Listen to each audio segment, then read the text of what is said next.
Well, here I hope we are. My dears, I am so looking forward to reading this story that I'm going to give you tonight. I'm not sure what happened the last couple of weeks, but something certainly went awry. I'm trying to find out the cause and to take care of it, but hopefully I'm online now and you're there. Tonight, I have the great pleasure of reading a short story by P.G. Wodehouse. That is Wodehouse, pronounced Woodhouse. His name was Pelham Grenville Wodehouse, W-O-D-E House. He was the author of almost 100 books and the creator of Jeeves. Do you remember the Jeeves and Bertie series with Stephen Fry as Jeeves and Hugh Laurie as Bertie? They were absolutely wonderful. They personified those characters. Also Blandings Castle, Uxbridge, Uncle Fred, etc. And I'm quoting now from the frontispiece here. P.G. Wodehouse was born in 1881 and educated at Dulwich College. After 2 years with the Hong Kong and Shanghai Bank, he became a full-time writer, contributing to a variety of periodicals, including Punch and The Globe. He married in 1914. As well as his novels and short stories, he wrote lyrics for musical comedies with Guy Bolton and Jerome Kern, and at one time had 5 musicals running simultaneously on Broadway. His time in Hollywood also provided much source material for fiction. At the age of 93, in the New Year's Honors List of 1975, he received a long overdue knighthood, only to die on St. Valentine's Day, some 45 days later. I want to give you 3 quotes about him. First, from Julian Fellows, who wrote Downton Abbey.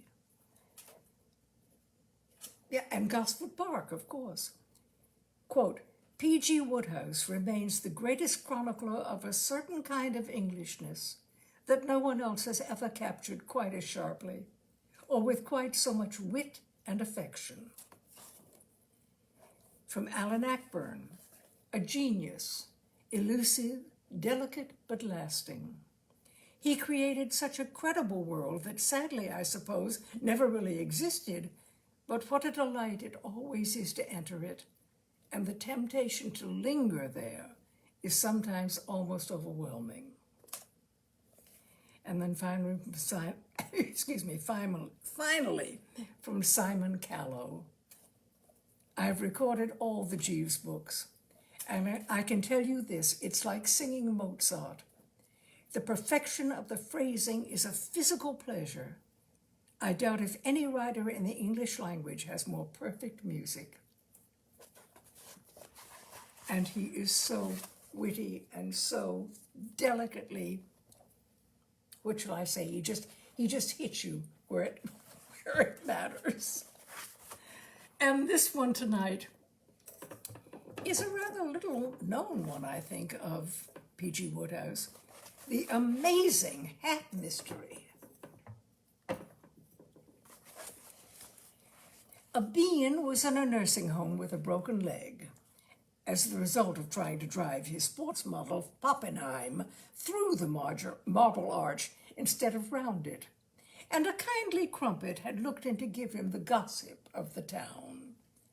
He found him playing Halma with the nurse, and he sat down on the bed and took a grape, and the bean asked what was going on in the great world. Well, said the crumpet, taking another grape, the finest minds in the drones are still wrestling with the great hat mystery. What's that? You don't mean you haven't heard about it? Not a word. The crumpet was astounded. He swallowed 2 grapes at once in his surprise. Why, London's seething with it. The general consensus of opinion is that it has something to do with the fourth dimension. You know how things go. I mean to say, something rummy occurs and you consult some big-brained bird and he wags his head and says, "Ah, the fourth dimension." Extraordinary, nobody's told you about the Great Hat mystery. You're the first visitor I've had. What is it, anyway? What hat? Well, there were two hats, reading from left to right, Percy Wimble's and Nelson Cork's. The being nodded intelligently. I see what you mean. Percy had one and Nelson had the other. Exactly. Two hats in one, top hats. What was mysterious about them? Why, Elizabeth Botsworth and Diana Punter said they didn't fit. Well, hats don't sometimes. But these came from Bodmin's. The bean shot up in bed. What? You mustn't excite the patient, said the nurse, who up to this time had taken no part in the conversation. But, dash it, nurse, cried the bean, you can't have caught what he said. If we are to give credence to his story, Percy Wimbold and Nelson Cork bought a couple of hats at Bodmin's. At Bodmin's, I'll trouble you. And they didn't fit. It isn't possible. He spoke with strong emotion, and the crumpet nodded understandingly. People can say what they please about the modern young man believing in nothing nowadays, but there is something every right-minded young man believes in, and that is the infallibility of Bodmin's hats. It is one of the eternal verities. Once admit that it is possible for a Bodmin hat not to fit, and you leave the door open for doubt, schism, and chaos generally. That's exactly how Percy and Nelson felt, and it was for that reason they were compelled to take the strong line they did take with E. Botsworth and D. Punter. They took a strong line, did they? A very strong line. Won't you tell the whole story from the beginning? Said the nurse. Right-o, said the crumpet, taking a grape. It'll make your head swim. So mysterious? So absolutely dashed uncanny from start to finish. You must know, my dear old nurse, said the crumpet, that these two blokes, Percy Wimbold and Nelson Cork, are fellows who have to exercise the most watchful care about their lids, because they are so situated that in their case there can be none of that business of just barging into any old hattery and grabbing the first thing in sight. Percy is one of those large, stout, outsized chaps with a head like a watermelon, while Nelson is built more on the lines of a minor jockey and has a head like a peanut. You will readily appreciate, therefore, that it requires an artist's hand to fit them properly, and that is why they have always gone to Bodmin. I have heard Percy say that his trust in Bodmin is like the unspotted faith of a young curate in his bishop. And I have no doubt that Nelson would have said the same if he had thought of it. It was at Bodmin's door that they ran into each other on the morning when my story begins. Hello, said Percy. You come to buy a hat? Yes, said Nelson. You come to buy a hat? Yes, said Percy, glancing cautiously about him, saw that he was alone, except for Nelson, of course, and unobserved, and drew closer and lowered his voice. There's a reason. That's rummy, said Nelson. He also spoke in a hushed tone. I have a special reason, too. Percy looked warily about and lowered his voice another notch. Nelson, he said. You know Elizabeth Botsworth? Intimately, said Nelson. Rather a sound young potato, what? Very much so. Pretty. I've often noticed it. Me too. She is so small, so sweet, so dainty, so lively, so... what's the word? That a fellow wouldn't be far out in calling her an angel in human shape. Aren't all angels in human shape? Are they? Said Percy, who was a bit foggy on angels. Well, be that as it may, he went on, his cheeks suffused to a certain extent. I love that girl, Nelson, and she's coming with me to the first day of Ascot, and I'm relying on this new hat of mine to do just that extra bit that's needed in the way of making her reciprocate my passion. Having only met her so far at country houses, I've never yet flashed upon her in a topper. Nelson Cork was staring. Well, if that isn't the most remarkable coincidence I ever came across in my puff, he exclaimed, amazed. I'm buying my new hat for exactly the same reason. A convulsive start shook Percy's massive frame. His eyes bulged. To fascinate Elizabeth Botsworth? He cried, beginning to writhe. No, said Nelson soothingly. Of course not. Elizabeth and I have always been great friends, but nothing more. What I meant was that I, like you, am counting on this forthcoming topper of mine to put me across with the girl I love. Percy stopped writhing. Who is she? He asked, interested. Diana Punter, the niece of my godmother, Omar Punter. It's an odd thing. I've known her all my life, brought up as kids together and so forth, and it's only recently that passion has burgeoned. I now worship that girl, Percy, from the top of her head to the soles of her divine feet. Percy looked dubious.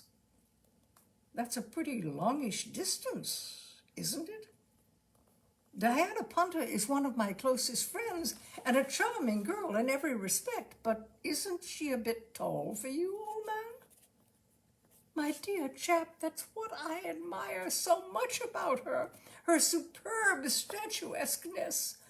More like a Greek goddess than anything I've struck for years. Besides, she isn't any taller for me than you are for Elizabeth Botsworth. True, admitted Percy.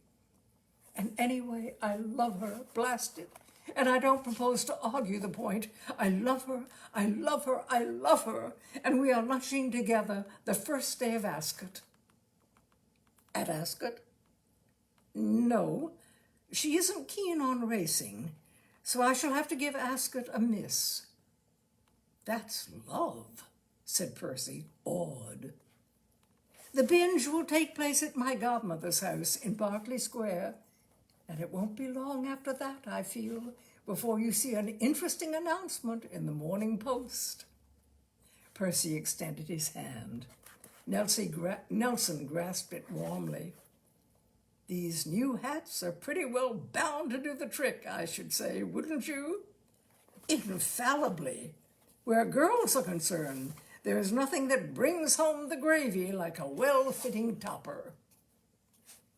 Bodmin must extend himself as never before, said Percy. He certainly must, said Nelson. They entered the shop, and Bodmin, having measured them with his own two hands, promised that two of his very finest efforts should be at their respective addresses in the course of the next few days. Now, Percy Winbolt isn't a chap you would suspect of having nerves. But there is no doubt that in the interval which elapsed before Bodmin was scheduled to deliver, he got pretty twittery. He kept having awful visions of some great disaster happening to his new hat. And as things turned out, these visions came jolly near being fulfilled. It has made Percy feel that he is psychic. What occurred was this. Owing to these jitters of his, he hadn't been sleeping any too well, and on the morning before Ascot he was up as early as 10:30, and he went to his sitting room window to see what sort of a day it was, and the sight he beheld from that window absolutely froze the blood in his veins. For there below him, strutting up and down the pavement, were a uniformed little blighter, whom he recognized as Bodmin's errand boy, and an equally foul kid in mufti. And balanced on each child's loathsome head was a top hat. Against the railings were leaning a couple of cardboard hat boxes. Now, considering that Percy had only just woken from a dream in which he had been standing outside the Guildhall in his new hat, receiving the freedom of the city from the Lord Mayor, and the Lord Mayor had suddenly taken a terrific swipe at the hat with his mace, knocking it into hash, you might have supposed that he would have been hardened to something. But he wasn't. His reaction was terrific. There was a moment of sort of paralysis during which he was telling himself that he had always suspected this beastly little boy of Bodmin's of having a low and frivolous outlook and being temperamentally unfitted for his high office. And then he came alive with a jerk and let out probably the juiciest yell the neighborhood had heard for years. It stopped the striplings like a high-powered shell. One moment they had been swanking up and down in a mincing and affected sort of way.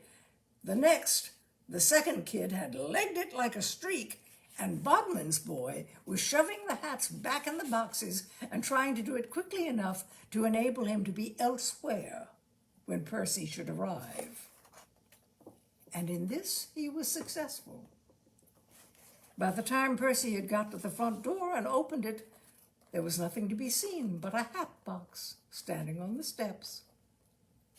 He took it up to his flat and removed the contents with a gingerly and reverent hand, holding his breath for fear the nap should have got rubbed the wrong way, or a dent of any nature been made in the gleaming surface. But apparently all was well. Bodmin's boy might sink to taking taking hats out of their boxes and fooling about with them, but at least he hadn't gone to the last awful extreme of dropping them. The lid was okay, absolutely. And on the following morning, Percy, having spent the interval polishing it with stout, assembled the boots, the spats, the trousers, the coat, the flowered waistcoat, the collar, the shirt, the quiet grey tie, and the good old gardenia, and set off in a taxi for the house where Elizabeth was staying. And presently he was ringing the bell and being told she would be down in a minute, and eventually down she came, looking perfectly marvelous. "What ho, what ho," said Percy. "Hello, Percy," said Elizabeth. Well, naturally, up to this moment, Percy had been standing with bared head. At this point, he put the hat on. He wanted her to get the full effect suddenly, in a good light, and very strategic, too. I mean to say it would have been the act of a Juggins to have waited till they were in a taxi, because in a taxi, all toppers look alike.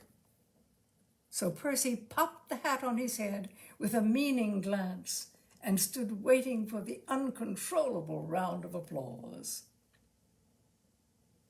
And instead of clapping her little hands in girlish ecstasy and doing spring dancing round him, this young Betsworth gave a sort of gurgling scream, not unlike a coloratura soprano choking on a fishbone. Then she blinked and became calmer. "It's all right," she said. "The momentary weakness has passed. Tell me, Percy, when do you open?" "Open?" said Percy, not having the remotest. "On the halls. Aren't you going to sing comic songs on the music halls?" Percy's perplexity deepened. "Me? No, how? Why? What do you mean?" "I thought that hat must be part of the makeup and that you were trying it on the dog. I couldn't think of any other reason that you should wear one 6 sizes too small." Percy gasped. "You aren't suggesting this hat doesn't fit me?" "It doesn't fit you by a mile." "But it's a Bodmin." "Call it what you like. I call it a public outrage." Percy was appalled. "I mean, naturally. A nice thing for a chap to give his heart to a girl and then find her talking in this hideous, flippant way of sacred subjects." Then it occurred to him that, living all the time in the country, she might not have learned to appreciate the holy significance of the name Bodmin. "Listen," he said gently. "Let me explain.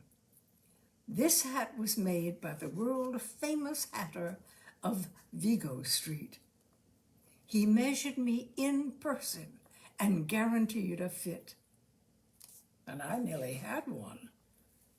And if Bodmin guarantees that a hat shall fit," proceeded Percy, trying to fight against a sickening sort of feeling that he had been all wrong about this girl, "it fits.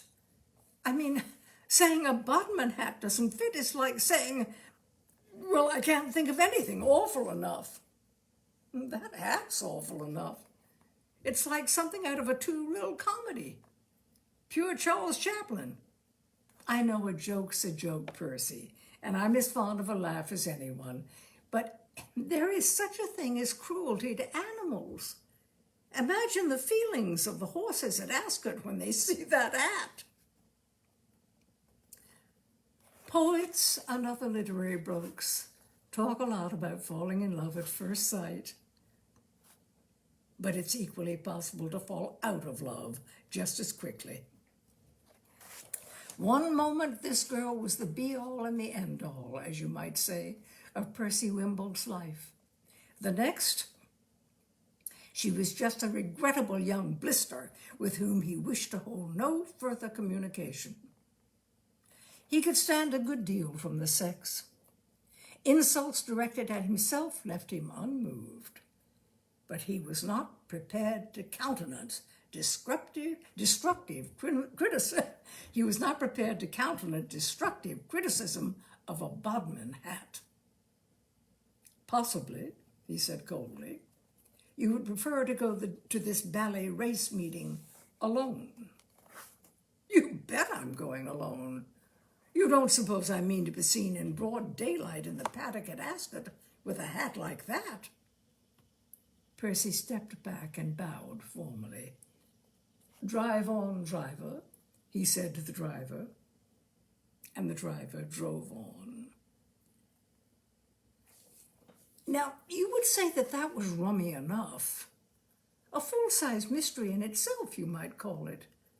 But wait, mark the sequel. You haven't heard anything yet. We now turn to Nelson Cork. Shortly before 1:30, Nelson had shoved over to Berkeley Square and had lunch with his godmother and Diana Punter, and Diana's manner and deportment had been absolutely all that could have been desired.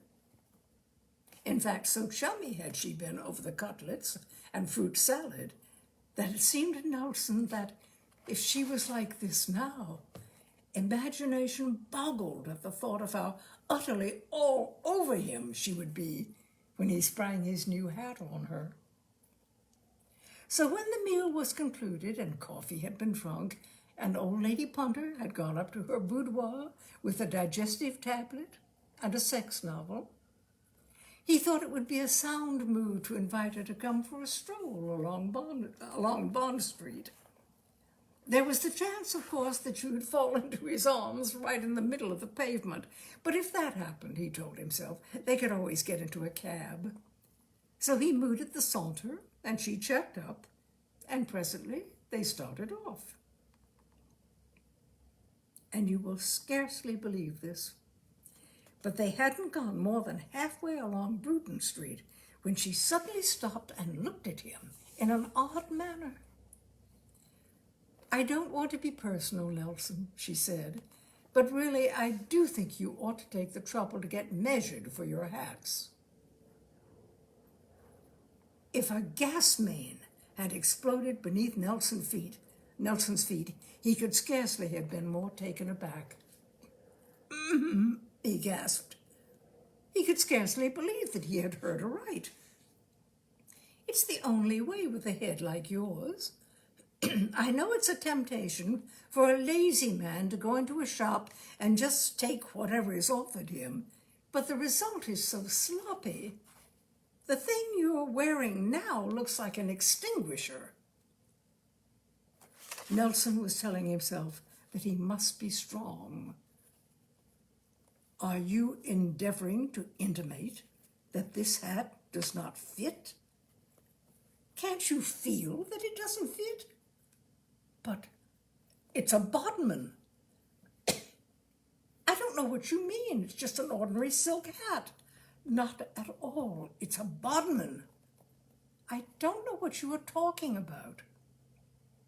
"The point I am trying to drive home," said Nelson stiffly, "is that this hat was constructed under the personal auspices of John Bodman of Vigo Street." "Well, it's too big." "It is not too big. I say it is too big." Excuse me. "And I say a Bodman hat cannot be too big." "Well, I've got eyes, and I say it is." Nelson controlled himself with an effort. "I would be the last person," he said, "to criticize your eyesight, but on the present occasion you will permit me to say that it has let you down with a considerable bump. Myopia is indicated." "Allow me," said Nelson, hot under the collar, but still dignified, "to tell you something about John Bodman, as the name appears new to you. John is the last of a long line of Bodmans, all of whom have made hats assiduously for the nobility and gentry all their lives. Hats are in John Bodman's blood." "I don't..." Nelson held up a restraining hand. Over the door of his emporium in Vigo Street, the passers-by may read a significant legend. It runs, "Bespoke hatter to the royal family." That means, in simple language adapted to the lay intelligence, that if the king wants a new topper, he simply ankles round to Bodman's and says, "Good morning, Bodman, we want a topper." He does not ask if it will fit. He takes it for granted that it will fit. He has bespoken John Bodman, and he trusts him blindly. Excuse me. "You don't suppose His Gracious Majesty would bespeak a hatter whose hats did not fit? The whole essence of being a hatter is to make hats that fit, and it is to this end that John Bodman has strained every nerve for years, and that is why I say again, simply and without heat, this hat is a Bodman." Diana was beginning to get a bit peeved. The blood of the punters is hot, and very little is required to steam it up. She tapped Bruton Street with a testy foot. "You always were an obstinate, pig-headed little fiend, Nelson, even as a child. I tell you once more for the last time that that hat is too big. If it were not for the fact that I can see a pair of boots and part of a pair of trousers, I should not know that there was a human being under it. I don't care how much you argue, I still think you ought to be ashamed of yourself for coming out in the thing. Even if you didn't mind for your own sake, you might have considered the feelings of the pedestrians and traffic. Nelson quivered. You do you? Yes, I do. Oh, you do? I said I did. Didn't you hear me? No, I suppose you could hardly be expected to, with an enormous great hat coming down over your ears. You say this hat comes down over my ears? Right over your ears. It's a mystery to me why you think it worthwhile to deny it. I fear what follows does not show Nelson Cork in the role of a parfait genteel knight, but in extenuation of his behavior. I must remind you that he and Diana Punter had been brought up as children together, and a dispute between a couple who have shared the same nursery is always liable to degenerate into an exchange of personalities and innuendos. What starts as an academic discussion on hats turns only too swiftly into a raking up of old sores and a grand parade of family skeletons. It was so in this case. At the word mystery, Nelson uttered a nasty laugh. A mystery, eh? As much a mystery, I suppose, as why your Uncle George suddenly left England in the year 1920 without stopping to pack up. Diana's eyes flashed. Her foot struck the pavement another shrewd wallop. Uncle George, she said haughtily, went abroad for his health. You bet he did, retorted Nelson. He knew it was good for him. Anyway, he wouldn't have worn a hat like that. Where they would have put him if he hadn't been off like a scalded kitten, he wouldn't have worn a hat at all. A small groove was now appearing in the pavement stone on which Diana Punter stood. Well, Uncle George escaped one thing by going abroad, at any rate, she said. He missed the big scandal about your Aunt Clarissa in 1922. Nelson clenched his fists. The jury gave Aunt Clarissa the benefit of the doubt, he said hoarsely. Well, we all know what that means. It was accompanied, if you recollect, by some very strong remarks from the bench. There was a pause. I may be wrong, said Nelson, but I should have thought it ill beseemed a girl whose brother Cyril was warned off the turf in 1924 to haul up her slacks about other people's Aunt Clarissas. Passing lightly over my brother Cyril in 1924, rejoined Diana, what price your cousin Fred in 1927? They glared at one another in silence for a space, each realizing with a pang that the supply of erring relatives had now given out. Diana was still pawing the paving stone, and Nelson was wondering what on earth he could ever have seen in a girl who, in addition to talking subversive drivel about hats, was 8 feet tall and ungainly to boot. While, as for your brother-in-law's niece's sister-in-law, Muriel, began Diana, suddenly brightening. I prefer not to continue this discussion, Nelson checked her with a gesture. It is no pleasure to me, replied Diana with equal coldness, to have to listen to your vapid gibberings. That's the worst of a man who wears his hat over his mouth. He will talk through it. I bid you a very hearty good afternoon, Miss Punter, said Nelson. He strode off without a backward glance. Now, one advantage of having a row with a girl in Bruton Street is that the drones is only just around the corner, so that you can pop in and restore the old nervous system with the minimum of trouble. Nelson was round there in what practically amounted to a trice, and the first person he saw was Percy, hunched up over a double and splash. "Hello," said Percy. "Hello," said Nelson.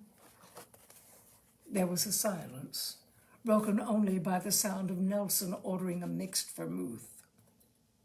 Percy continued to stare before him, like a man who has drained the wine cup of life to its lees, only to discover a dead mouse at the bottom. "Nelson," he said at length, "what are your views on the modern girl?" "I think she's a mess." "I thoroughly agree with you," said Percy. "Of course, Diana Punter is a rare exception, but apart from Diana, I wouldn't give you tuppence for the modern girl. She lacks depth and reverence and has no sense of what is fitting. Hats, for example." "Exactly. But what do you mean Diana Punter is an exception? She's one of the ringleaders, the spearhead of the movement, if you like to put it that way." "Think," said Nelson, sipping his vermouth, "of all the unpleasant qualities of the modern girl. Add them up, double them, and what have you got? Diana Punter. Let me tell you what took place between me and this Punter only a few minutes ago." "No," said Percy, "let me tell you what transpired between me and Elizabeth Botsworth this morning." "Nelson, old man, she said my hat, my Bodmin hat, was too small." "You don't mean that?" "Those were her very words." "Well, I'm dashed. Listen, Diana Punter told me my equally Bodmin hat was too large." They stared at one another. "It's the spirit of something," said Nelson. "I don't know what quite, but of something. You see it on all sides. Something very serious has gone wrong with girls nowadays. There is lawlessness and license abroad. And here in England, too." "Well, naturally, you silly ass," said Nelson with some asperity. "When I said abroad, I didn't mean abroad. I meant abroad." He mused for a moment. "I must say, though," he continued, "I am surprised at what you tell me about Elizabeth Botsworth, and inclined to think there must have been some mistake. I have always been a warm admirer of Elizabeth. And I have always thought Diana one of the best, and I find it hard to believe that she should have shown up in such a dubious light as you suggest. Probably there was a misunderstanding of some kind." "Well, I ticked her off properly, anyway." Percy Wimbold shook his head. "You shouldn't have done that, Nelson. You may have wounded her feelings. In my case, of course, I had no alternative but to be pretty crisp with Elizabeth." Nelson Cork clicked his tongue. "A pity," he said. "Elizabeth is sensitive." "So is Diana." "Not so sensitive as Elizabeth. I should say, at a venture, about 5 times as sensitive as Elizabeth. However, we must not quarrel about a point like that, old man.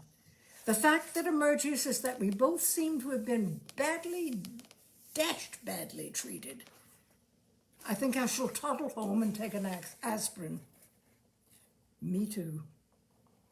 They went off to the cloakroom where their hats were, and Percy put his on. "Surely," he said, "nobody but a half-witted little pipsqueak who can't see straight would say this was too small." "It isn't a bit too small," said Nelson. "And take a look at this one. Am I not right in supposing that only a female giantess with straws in her hair and astigmatism in both eyes could say it was too large? It's a lovely fit." And the cloakroom waiter, a knowledgeable chap by the name of Robinson, said the same. "So there you are," said Nelson. Ah, well, said Percy. They left the club and parted at the top of Dover Street. Now, though he had not said so in so many words, Nelson Cork's heart had bled for Percy Wimbold. He knew the other's fine sensibilities, and he could guess how deeply they must have been gashed by this unfortunate breaking off of diplomatic relations with the girl he loved. For whatever might have happened, however sorely he might have been wounded, the way Nelson Cork looked at it was that Percy loved Elizabeth Botsworth in spite of everything. What was required here, felt Nelson, was a tactful mediator, a kindly, sensible friend of both parties who could hitch up his socks and plunge in and heal the breach. So the moment he had got rid of Percy outside the club, he hared round to the house where Elizabeth was staying and was lucky enough to catch her on the front doorsteps. For naturally, Elizabeth hadn't gone off to Ascot by herself. Directly Percy was out of sight, she had told the taxi man to drive her home. And she had been occupying the intervals since the painful scene in thinking of things she wished she had said to him and taking her hostess's dog for a run. A Pekingese called Clarkson. She seemed very pleased to see Nelson and started to prattle of this and that, her whole demeanor that of a girl who, after having been compelled to associate for a while with the underworld, has at last found a kindred soul. And the more he listened, the more he wanted to go on listening. And the more he looked at her, the more he felt that a lifetime spent in gazing at Elizabeth Botsworth would be a lifetime dashed well spent. There was something about the girl's exquisite petiteness and fragility that appealed to Nelson Cork's depths. After having wasted so much time looking at a female chimera like Diana Punter, it was a genuine treat to him to be privileged to feast the eyes on one so small and dainty. And what with one thing and another, he found the most extraordinary difficulty in lugging Percy into the conversation. They strolled along, chatting, and mark you, Elizabeth Botsworth was a girl a fellow could chat with without getting a crick in the neck from goggling up at her, the way you had to do when you took the air with Diana Punter. Nelson realized now that talking to Diana Punter had been like trying to exchange thoughts with a flagpole sitter. He was surprised that this had never occurred to him before. You know, you're looking perfectly ripping, Elizabeth, he said. How funny, said the girl. I was just going to say the same thing about you. Not really. Yes, I was. After some of the gargoyles I've seen lately, Percy Wimbold is an example that springs to the mind. It's such a relief to be with a man who really knows how to turn himself out. Now that the Percy motif had been introduced, it should have been a simple task for Nelson to turn the talk to the subject of his absent friend, but somehow he didn't. Instead, he just simpered a bit and said, "Oh, no, I say, really, do you mean that?" "I do indeed," said Elizabeth earnestly. "It's your hat, principally, I think. I don't know why it is, but ever since a child, I have been intensely sensitive to hats. And it has always been a pleasure to me to remember that at the age of 5, I dropped a pot of jam out of the nursery window onto my Uncle Alexander when he came to visit us in a deerstalker cap with ear flaps, as worn by Sherlock Holmes. I consider the hat the final test of a man. Now yours is perfect. I never saw such a beautiful fit. I can't tell you how much I admire that hat. It gives you quite an ambassadorial look." Nelson Cork drew a deep breath. He was tingling from head to foot. It was as if the scales had fallen from his eyes and a new life had begun for him. "I say," he said, trembling with emotion, "I wonder if you would mind if I pressed your little hand." "Do," said Elizabeth cordially. "I will," said Nelson, and did so.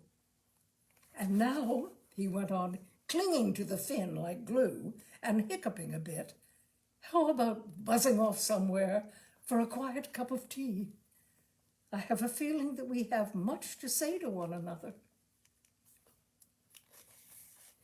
It is odd how often it happens in this world that when there are two chaps and one chap's heart is bleeding for the other chap, you find that all the while the second chap's heart is bleeding just as much for the first chap. Both bleeding, I mean to say, not only one. It was so in the case of Nelson Cork and Percy Wimbold. The moment he had left Nelson, Percy charged straight off in search of Diana Punter with the intention of putting everything right with a few well-chosen words. Because what he felt was that, though at the actual moment of going to press, pique might be putting Nelson off Diana, this would pass off, and love would come into its own again. All that was required, he considered, was a suave go-between, a genial mutual pal who would pour oil on the troubled W's and generally fix things up. He found Diana walking round and round Berkeley Square with her chin up, breathing tensely through the nostrils. He drew up alongside and "What-ode?" And as she beheld him, the cold, hard gleam in her eyes changed to a light of cordiality. She appeared charmed to see him, and at once embarked on an animated conversation. And with every word she spoke, his conviction deepened that of all the ways of passing a summer afternoon, there was none fruitier than having a friendly hike with Diana Punter. And it was not only her talk that enchanted him. He was equally fascinated by that wonderful physique of hers. When he considered that he had actually wasted several valuable minutes that day conversing with a young shrimp like Elizabeth Botsworth, he could have kicked himself. Here, he reflected, as they walked round the square, was a girl whose ear was more or less on a level with a fellow's mouth, so that such observations as he might make were enabled to get from point to point with the least possible delay. Talking to Elizabeth Botsworth had always been like bellowing down a well in the hope of attracting the attention of one of the smaller infusoria at the bottom. It surprised him that he had been so long in coming to this conclusion. He was awakened from this reverie by hearing his companion utter the name of Nelson Cork. "I beg your pardon?" he said. "I was saying," said Diana, "that Nelson Cork is a wretched little undersized blob who, if he were not too lazy to work, would long since have signed up with some good troop of midgets." "Oh, would you say that?" "I would say more than that," said Diana firmly. "I tell you, Percy, that what makes life so ghastly for girls, what causes girls to get gray hair and go into convents, is the fact that it is not always possible for them to avoid being seen in public with men like Nelson Cork. I trust I am not uncharitable. I try to view these things in a broad-minded way, saying to myself that if a man looks like something that has come out from under a flat stone, it is his misfortune rather than his fault, and that he is more to be pitied than censured. But on one thing I do insist, that such a man does not wantonly aggravate the natural unpleasantness of his appearance by prancing about London in a hat that reaches down to his ankles. I cannot and will not endure being escorted along Bruton Street by a sort of human bacillus the brim of whose hat bumps on the pavement with every step he takes. What I have always said, and what I shall always say, is that the hat is the acid test. A man who cannot buy the right-sized hat is a man one could never like or trust.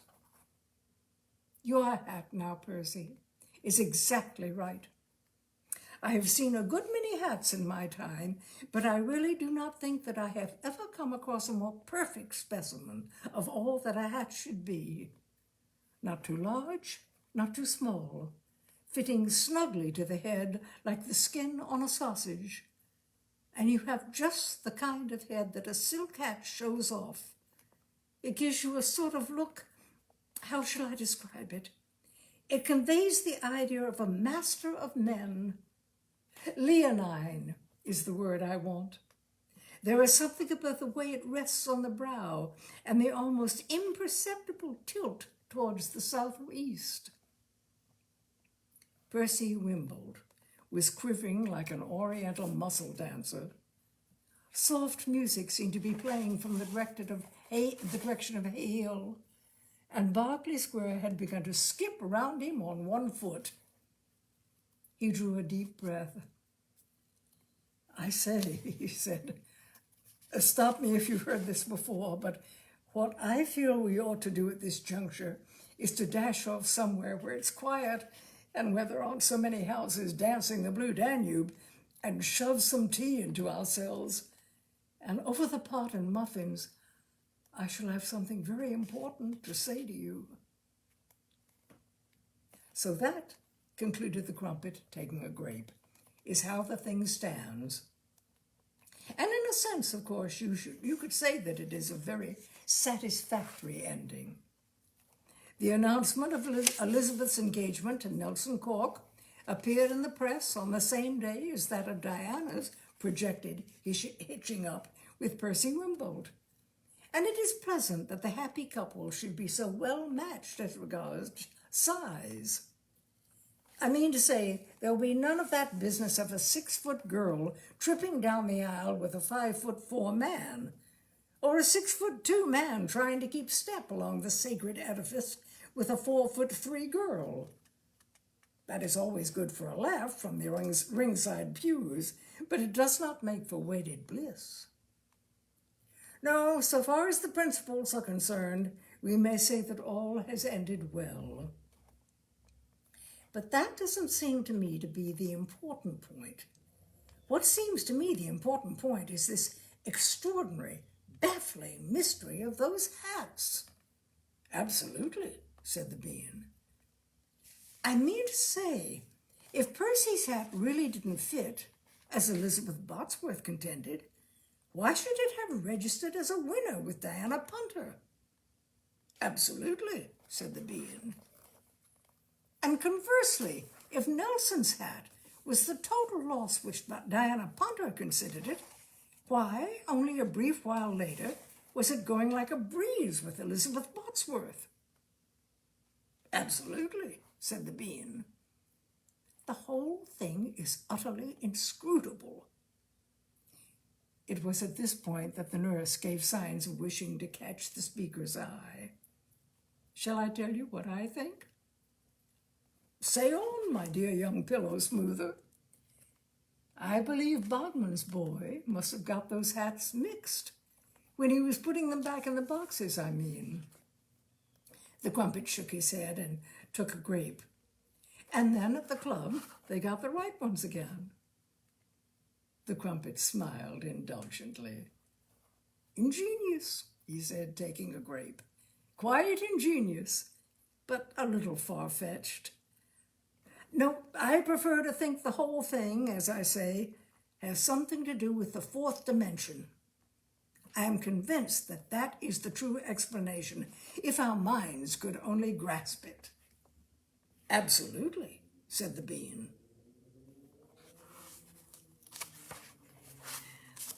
And that is The Amazing Hat Mystery by P.G. Wodehouse. One of so many absolutely delicious short stories. and the novels as well, Blandings, and I mean, it's just, it's just a world of treasures, and so gentle, gentle, gentle English humor. I hope you've enjoyed it. I loved reading it. I'm a little bouleversée today, I think, because of the heat, but I hope I've managed to bring it over sufficiently for you to enjoy it. If so, that is it, my dears, for Tales and Cocktails for tonight. And I trust there was no difficulty in this broadcasting tonight. If not, great. And I will see you next Wednesday at 6 o'clock for Tales and Cocktails. Thank you, one and all.